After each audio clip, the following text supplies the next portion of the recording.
From the Presidential Palace, Manila, Dateline Malacañang.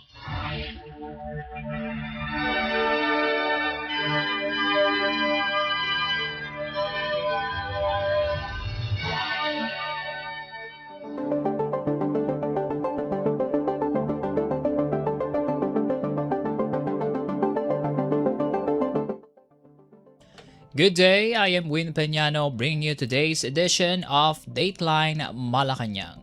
Here are top Malacañang stories. President Ferdinand R. Marcos Jr. has sworn in new Department of Health Secretary Edwin Mercado and Philippine Health Insurance Corporation or PhilHealth President and CEO Beverly Lorraine Ho. The two officials took their oaths of office in separate ceremonies at Malacañang on Tuesday. Mercado replaces Jose Brix Pujalte Jr., who resigned after serving as Health Secretary for less than a month. Malacañang said Pujalte stepped down for health reasons. A complaint against him was also reportedly referred to the Office of the Ombudsman over alleged irregularities, including the delayed procurement of anti-tuberculosis medicines.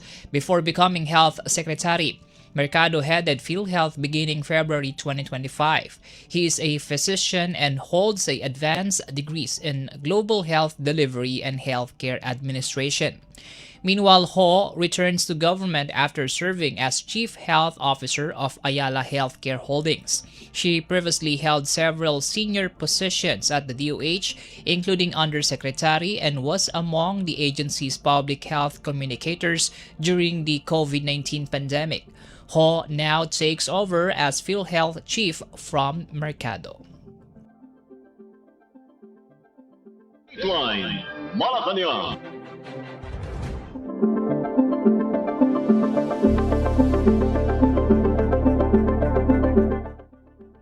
In our news, President Ferdinand R. Marcos Jr. says the proposed 7.2 trillion peso national budget for 2027 is designed to sustain economic growth while promoting fiscal responsibility and long-term development. In his message to the 20th Congress, President Marcos described the proposed spending plan as a prudent and forward-looking investment amid global uncertainties including geopolitical tensions, inflation, and volatile energy prices.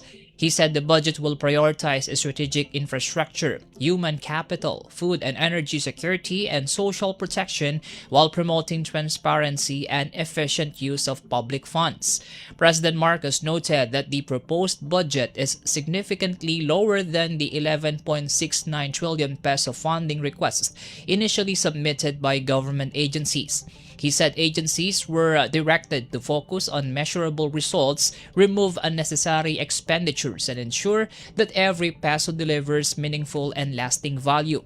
The president added that the 2027 budget is anchored on the Philippine Development Plan and Ambition Natin 2040. He said it aims to modernize government, boost productivity and competitiveness, attract investments, create quality jobs, and improve public services as the country pursues inclusive growth under the Bagong Pilipinas agenda. Dateline Malacañang.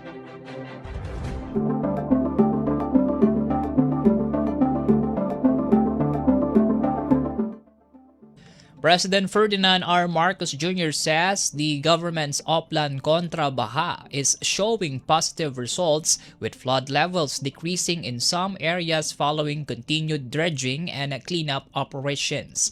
During his inspection of flood control efforts in Las Piñas City, President Marcos said residents have observed a noticeable reduction in flood levels. The president, however, acknowledged that more work is needed to fully address flooding. Hindi ganun kalala ang pagbaba, medyo nabawasan. Dati hanggang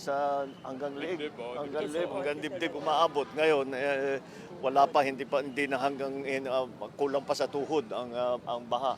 At so effective naman ang ating ginagawa. Ngunit alam naman natin kulang pa rin 'yan.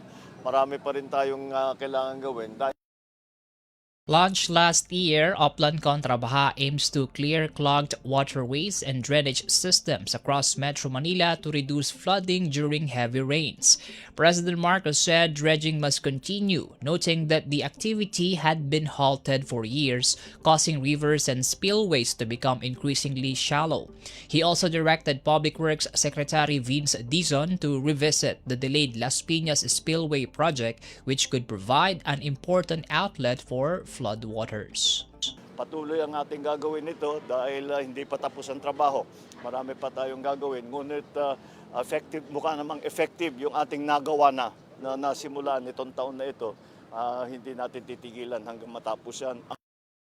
You just heard President Ferdinand R. Marcos Jr. Dateline Malacañang.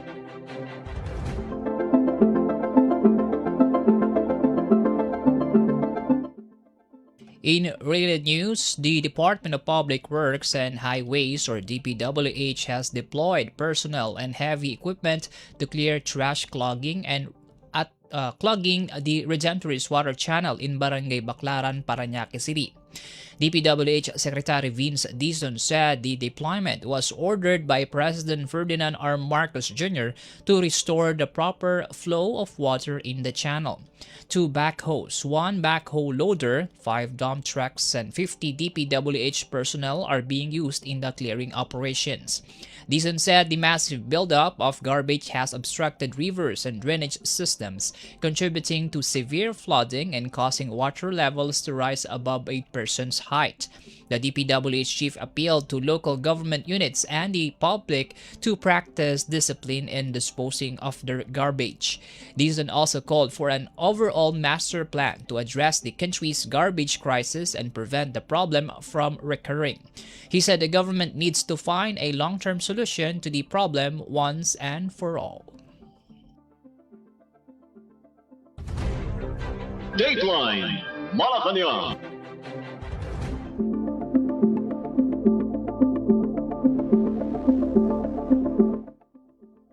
President Ferdinand R. Marcos Jr. says the government will continue its waste-to-energy program as part of efforts to address garbage buildup in waterways and help prevent flooding.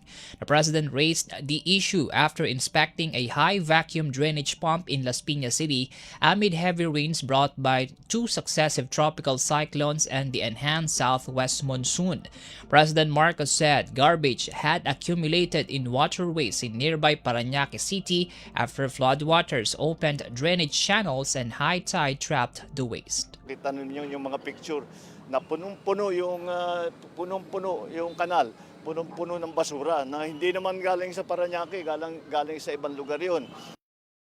The president urged local governments and the public to properly dispose of their garbage, warning that indiscriminate dumping could worsen flooding and cause significant damage. He said the government's waste-to-energy program will process garbage and convert it into electricity.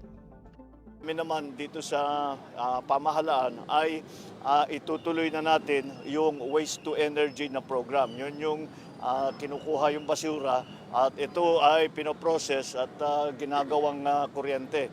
At napakalaking bagay ng pagka natapos na natin. Sandali lang siguro yan kasi understood technology na yan. President Marcos said waste-to-energy technology is already established and could provide a long-term solution to the country's waste problem. The initiative will complement the administration's Upland Kontra Baha, which includes dredging waterways and completing flood control infrastructure. Dateline Malacañang.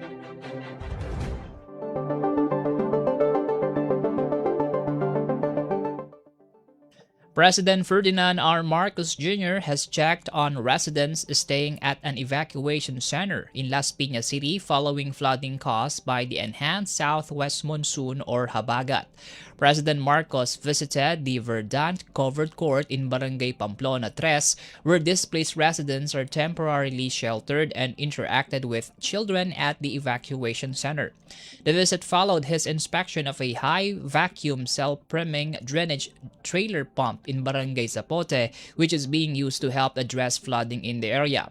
The enhanced habagat intensified by two successive tropical cyclones, Luis and Maymay, triggered flooding in several parts of Metro Manila. The Las Piñas City government said around 736 families from several barangays were evacuated and provided with immediate assistance. The City Health Office also distributed doxycycline to residents who had waded through flood waters, while vulnerable groups received protection and nutritional support. President Marcos has directed concerned agencies to remain on heightened alert and ensure immediate assistance reaches all affected residents. Dateline Malacañang.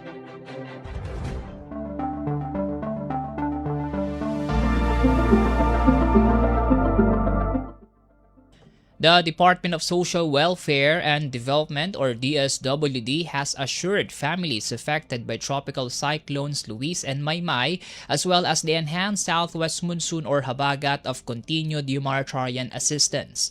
DSWD Assistant Secretary Irene Dumlao said the agency has mobilized resources to support more than 815,000 families or over 2.8 million individuals affected by the bad weather. Dumlao said relief goods remain available with DSWD warehouses nationwide safe from flooding. The agency has more than 4.7 million family food packs prepositioned across the country and 1.6 billion pesos in standby funds for additional assistance to local government units. As of Tuesday morning, the DSWD had distributed more than 231.9 million pesos worth of humanitarian aid to affected families. Dumlao said temporary displacement has increased in some areas including Benguet and Santa Maria, Bulacan due to persistent rains and rising flood waters. She said the DSWD remains ready to augment relief operations, particularly in evacuation centers and communities needing assistance.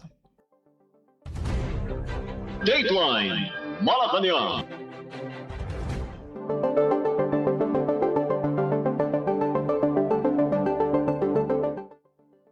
In our news, the Department of Education, or DepEd, has expressed its condolences following the death of 5 learners in a landslide in Baguio City. The victims included 2 grade 7 students, 2 elementary pupils, and a learner under the Alternative Learning System, or ALS. The landslide occurred in Barangay Gisad, Surong amid continuous rains. The DepEd said it is conducting a full assessment of damaged schools with particular attention to slope protection and campus safety. As of Tuesday morning, 961 schools have reported damage, including 32 affected by rain-induced landslides. The agency said it needs around 188.5 million pesos for cleanup and repairs, including funding for clearing operations and minor classroom repairs. Meanwhile, more than 6.5 million learners and 284,000 DepEd personnel are affected by the suspension of in-person classes in nearly 9,900 public schools across 8 regions.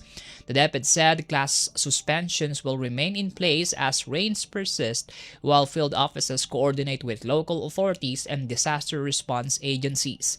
It also activated its Education in Emergencies framework to ensure learning continues while prioritizing the safety of learners and personnel. Dateline Malacañang.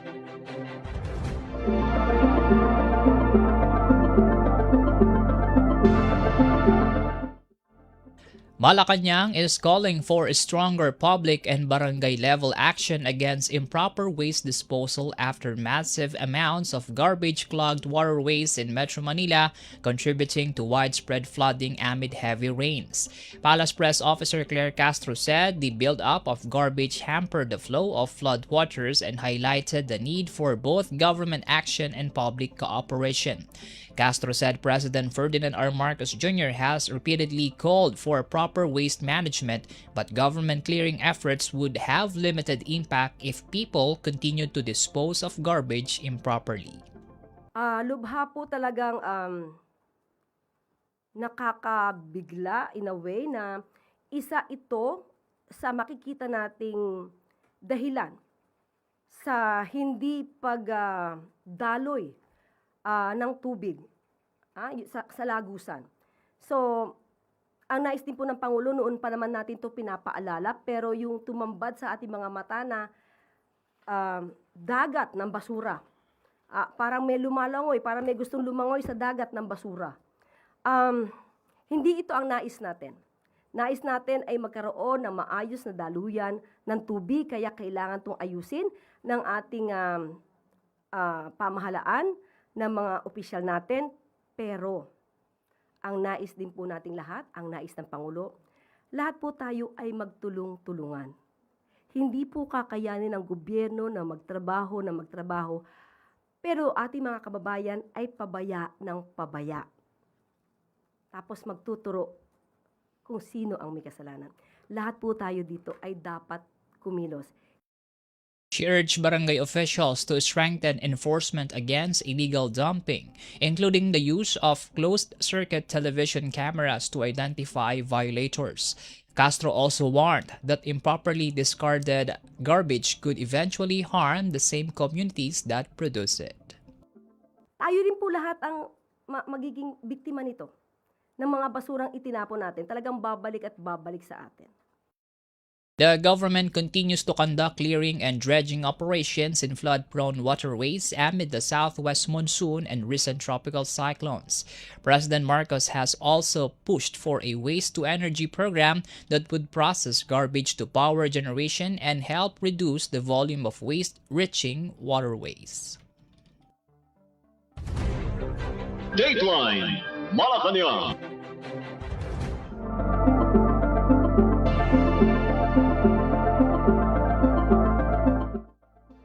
The Department of Public Works and Highways, or DPWH, will assess the cost of potholes along the southbound portion of the rehabilitated EDSA busway in Makati City. The DPWH's initial finding points to accumulated rainwater that was unable to drain properly, causing damage to the asphalt. Palace Press Officer Claire Castro said DPWH Secretary Vince Dizon will examine the damaged road and determine what caused the deterioration. Pagkakaalam ko po at nabanggit din po ni Sec. Vince, ito po ay i-examinin, i-assess kung ano ba talaga yung nangyari. Kasi kahapon nabanggit niya, meron lang tubig na parang na-stuck at hindi nakaagos lahat. His inspection, Dizon found that concrete barriers along the busway were blocking the flow of rainwater, causing water to accumulate and damage the road surface. Dizon has ordered the immediate repair of the potholes at no cost to the government. Castro said the DPWH will also assess whether the contractor responsible for the EDSA busway rehabilitation should continue its contract. Meanwhile, the second phase of the EDSA busway project is underway with completion targeted by 2027. Dateline Malacañang.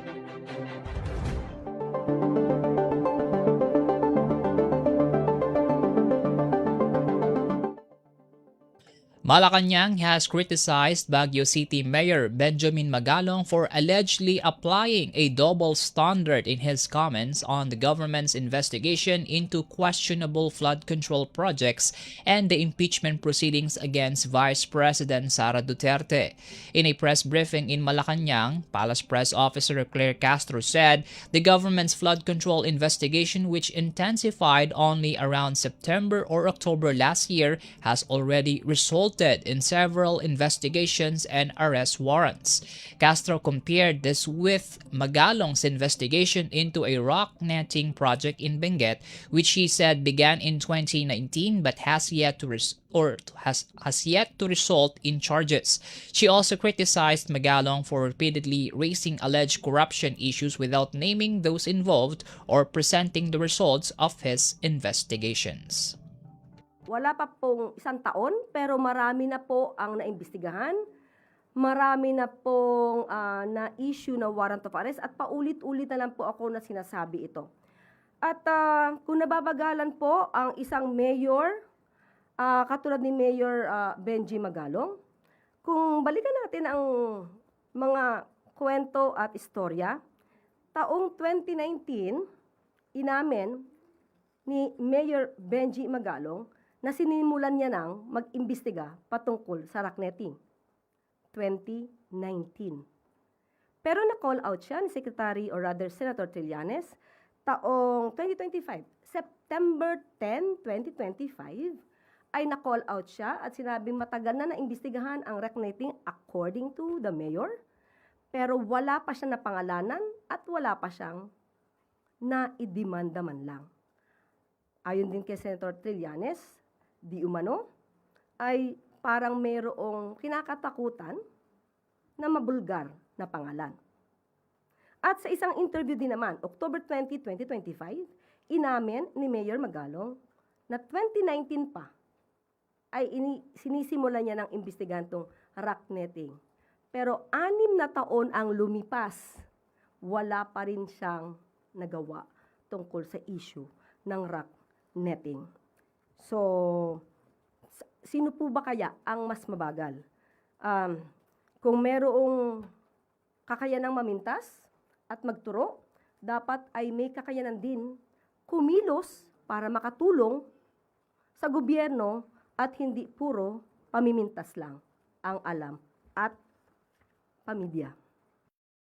Castro then questioned Magalong's differing responses when discussing alleged anomalies and the impeachment proceedings against Vice President Duterte. She said this appeared to show different standards in Magalong's treatment of other issues and the impeachment case. Dahil nung siya tinanong naman patungkol sa impeachment trial na kinakapalooban or involving the Vice President, ang kanyang sinabi lamang ay, I would like to invoke my right to remain silent. So, parang magkaiba ang kanyang panuntunan pagdating sa ibang tao at sa Vice Presidente. You just heard Palace Press Officer Yusek Claire Castro. Dateline Malacañang.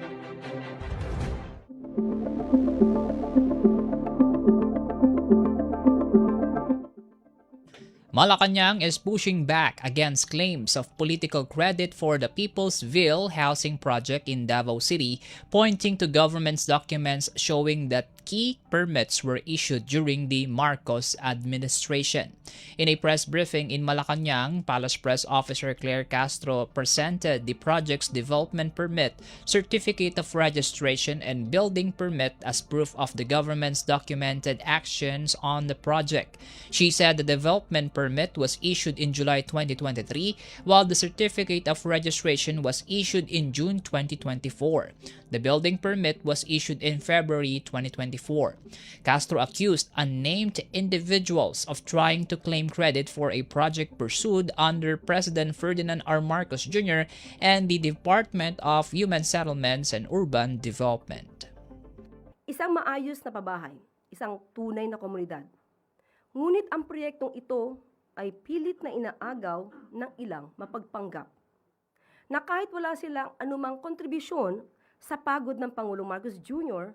at ng DSUD, ay pilit bubulagin ang mga kababayan natin sa pamamagitan ng pagpapanggap na kanila daw ang proyekto na Peoplesville sa Davao City. Castro said the Peoplesville project in Calinan District is designed to have 7,200 condominium units in 72 buildings. More than 2,600 units have been completed, while 4 buildings with 400 units remain under construction. The project is part of the administration's expanded 4PH program, its flagship housing initiative. Castro said the project is ultimately about providing secure homes to families rather than political recognition. She urged the public to examine the official records surrounding the project. So maging mainam po maging mapanuri tayo at ang proyektong ito ay para po sa ating mga kababayan.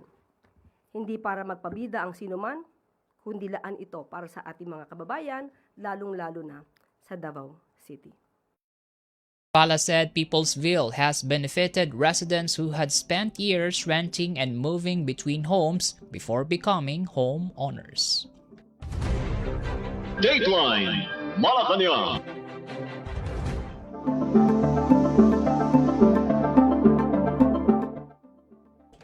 Malacañang says the Philippines will use a $600 million grant or nearly 37 billion pesos to strengthen the country's healthcare system.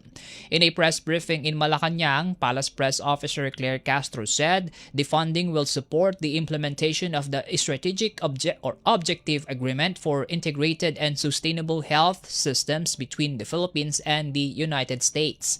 The program will focus on strengthening disease surveillance and outbreak response, integrating health services, and improving the country's capacity to finance and manage the health sector.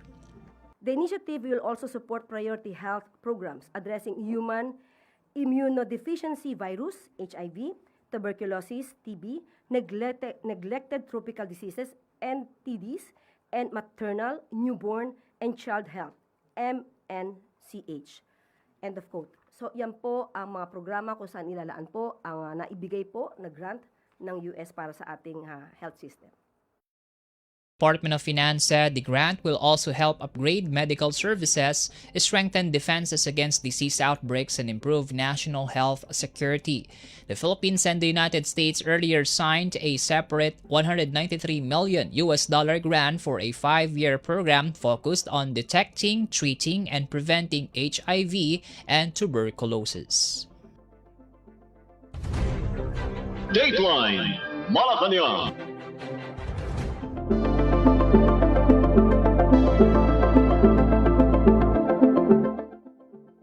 Malacañang says President Ferdinand R. Marcos Jr. will first study the proposal to postpone the 2026 Barangay and Sangguniang Kabataan elections or BSKE before taking a position on the matter. In a press briefing, Palace Press Officer Claire Castro said the President cannot immediately support or reject the proposal without knowing the reasons behind the proposed postponement. Sa ngayon po ay dapat mabasa muna kung ano man po ang kanilang panukala. Hindi po maaaring sumang-ayon agad. Hindi pwedeng sumang-ayon or hindi sumang-ayon hanggat hindi nakikita kung bakit kailangan ng ganitong klaseng panukala at bakit kinakailangan ma-postpone. Bills seeking to postpone the 2026 BSKE and extend the terms of barangay and SK officials have been filed in both chambers of Congress. One of the reasons cited is the ongoing energy crisis linked to the conflict in the Middle East. Castro said, however, that this justification must be clearly established before the President can consider supporting the proposal. Siguro mas maganda po kung ma-justify talaga na dahil sa krisis ng enerhiya ay dapat i-postpone ng ilang taon? For next year po, meron pong for 2028. Siguro dapat ma-justify. Hindi naman po agad pwedeng sumang-ayon or hindi sumang-ayon ang Pangulo.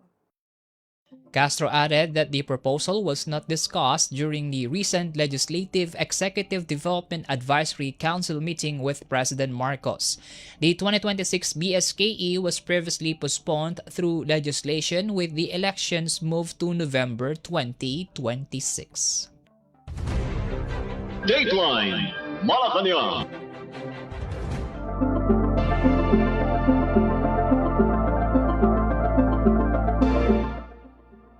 Malacañang says the recent meeting between First Lady Lisa Araneta Marcos and actress Chris Aquino suggests that the two have a good relationship. Aquino and her sons Josh and Bimbi visited the First Lady ahead of her birthday on August 21. In a press briefing, Palace Press Officer Claire Castro said the visit reflected the cordial relationship between the two. Kita naman natin kung ano yung pahiwatig ng pagbisita ng ni Miss Chris Aquino at ng kanyang mga anak. Nagpapahiwatig ito na maganda ang kanilang relasyon. Araneta Marcos later shared a photo with Aquino and her sons, thanking them for what she described as a thoughtful surprise. Castro said the First Lady appeared to have enjoyed the meeting, although she did not disclose what the two discussed. Kung ano yung kanila na pag-usapan, wala pong naibibigay sa akin at kung meron man ay baka hindi pa ako allowed sabihin to. But definitely, masaya naman sila. The palace said the two families have maintained cordial ties despite their political differences.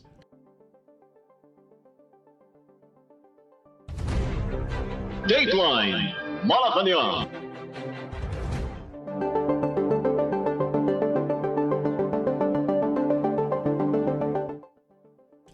President Ferdinand R. Marcos Jr. has expressed the Philippines' condolences and solidarity with Colombia following a powerful 7.4 magnitude earthquake that killed more than 100 people and caused widespread damage. In a social media post, President Marcos extended sympathy to the Colombian government and people over the loss of lives and destruction caused by the earthquake.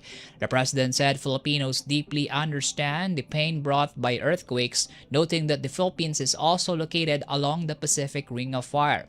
President Marcos said the Philippines stands with Colombia as it recovers from the disaster, rebuilds communities, and restores livelihoods.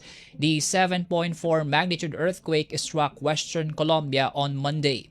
Reports said at least 111 people were killed and 87 others injured, while several people remain trapped under the rubble. At least 1,575 houses were also reported damaged by the earthquake.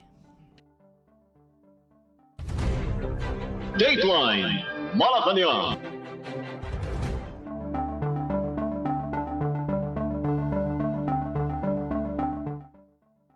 President Ferdinand R. Marcos Jr. has directed the Philippine Army to accelerate its transition toward external defense and build a force capable of protecting the country's sovereignty and territorial integrity. Speaking at the 68th Philippine Army Change of Command ceremony in Taguig City, President Marcos tasked newly installed Army Chief Lieutenant General Donald Gumiran to strengthen the service's role in territorial defense and joint military operations. You take command as the Army continues to transition towards external defense. Build a force capable of securing the land domain, supporting joint operations, and contributing fully to defending our sovereignty and asserting our territorial integrity. President Marcos also ordered the Army to maintain rapid deployment and operational readiness, particularly as the country faces evolving security challenges and severe weather disturbances. He said soldiers must remain prepared to respond to disasters and assist affected communities. You take command as the Army continues to transition towards external defense. Build a force capable of securing the land domain, supporting joint operations, and contributing fully to defending our sovereignty and asserting our territorial integrity. The president also reminded Gumiran to lead with discipline and integrity and maintain the public trust in the armed forces.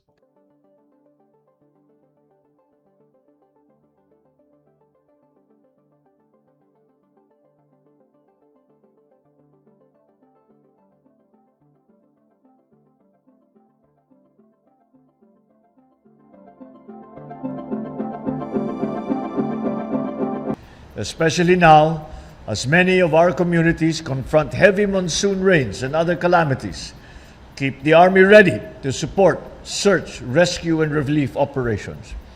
Be prepared to reach isolated communities, bring families to safety, deliver food and other essential supplies. President Marcos said modernization must also be matched by investments in the welfare of soldiers and their families. Lead the Army with discipline and integrity. Uphold the Constitution. Protect the trust of the Filipino people. Equipment can be modernized. Tactics can be refined. But it is our people who carry the mission, who hold the line, and who give meaning to every gain we make as a force. Gumiran assumed command of the Philippine Army from General Antonio Navarrete, who is now Chief of Staff of the Armed Forces of the Philippines.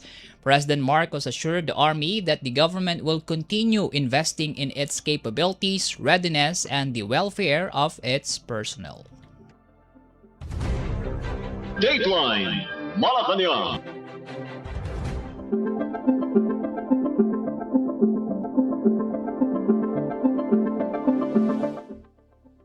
Lieutenant General Donald Gumiran has formally assumed command of the Philippine Army and pledged to transform the service into a future-ready force. Gumiran succeeded General Antonio Navarrete, who was promoted as Chief of Staff of the Armed Forces of the Philippines last month.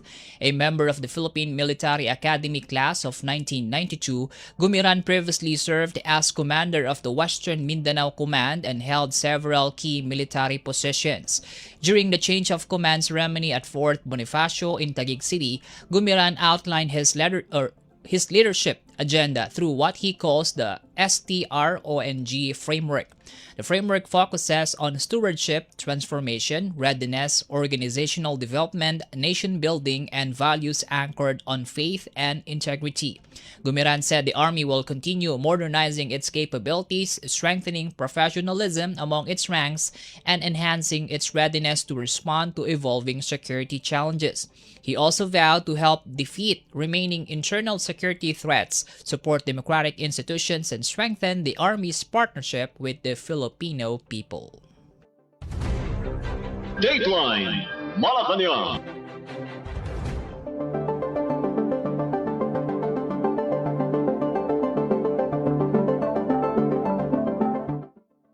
The Armed Forces of the Philippines, or AFP, says it does not need approval from any foreign power to conduct resupply missions for the BRP Sierra Madre at Ayungin Shoal in the West Philippine Sea.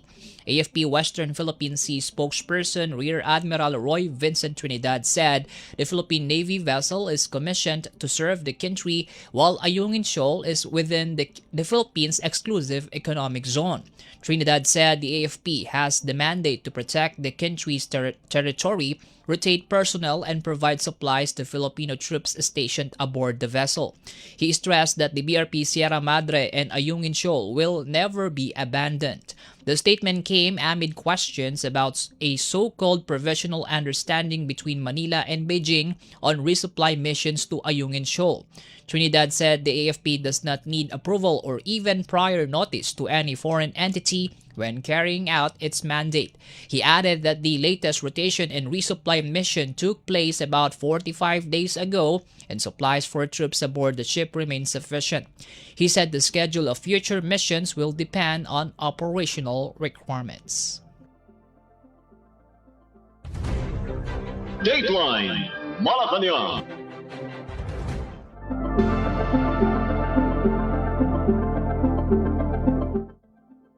The Department of Justice, or DOJ, has filed criminal charges for grave threats against Vice President Sara Duterte before the Quezon City Regional Trial Court. DOJ spokesperson Polo Martinez said Tuesday the case involves the same matter previously referred by the National Bureau of Investigation, or NBI, and raised during the Vice President's impeachment proceedings. The NBI earlier filed complaints for inciting to sedition and grave threats against Duterte over statements she made during an online press briefing in November last year. The NBI said there was a reasonable certainty of conviction over Duterte's alleged death threats against President Ferdinand R. Marcos Jr., First Lady Lisa Araneta Marcos, and former House Speaker Martin Romualdez. Duterte had said she contracted a hitman to kill the three if she herself were killed. The grave threats allegation is among the 4 articles of impeachment against the Vice President. The other charges involved alleged misuse of confidential funds, bribery, and unexplained wealth. Martinez said prosecutors recommended 120,000 pesos bail for Duterte's temporary liberty. Dateline Malacañang.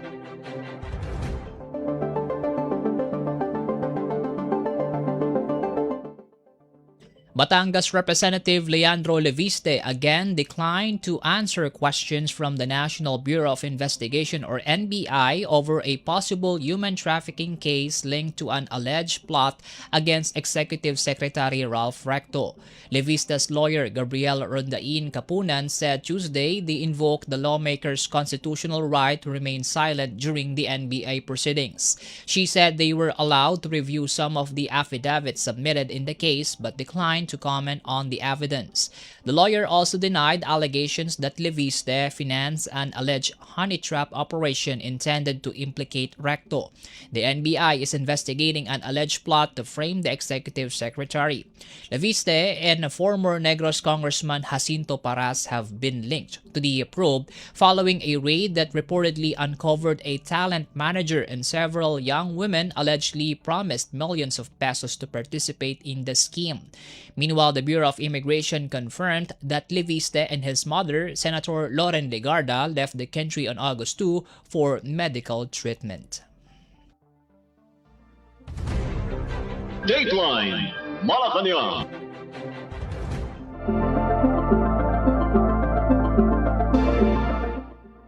The Philippine National Police or PNP will heighten security in 108 areas of concern identified by the Commission on Elections or COMELEC ahead of the September 14 parliamentary elections in the Bangsamoro Autonomous Region in Muslim Mindanao or BARM. PNP Chief General Jose Melencio Nartates Jr. said security measures are being strengthened in areas facing varying levels of risk, with regular monitoring and real-time adjustments based on developments on the ground. Lanao del Sur has the highest number of red zones at 21, while Maguindanao del Sur has 11 areas classified as orange zones. Nartates said the PNP will strengthen coordination with the armed forces of the Philippines to ensure peaceful, orderly, and credible elections. He also urged the public to remain vigilant and report suspicious individuals or groups that may pose security threats. The PNP has so far deployed 9,463 police officers for election security, with nearly 5,000 coming from the BARM Police Regional Office. The gun ban remains in effect across BARM until September 29. Around 400 candidates are vying for 86 seats in the region's first parliamentary elections. Dateline Malacañang.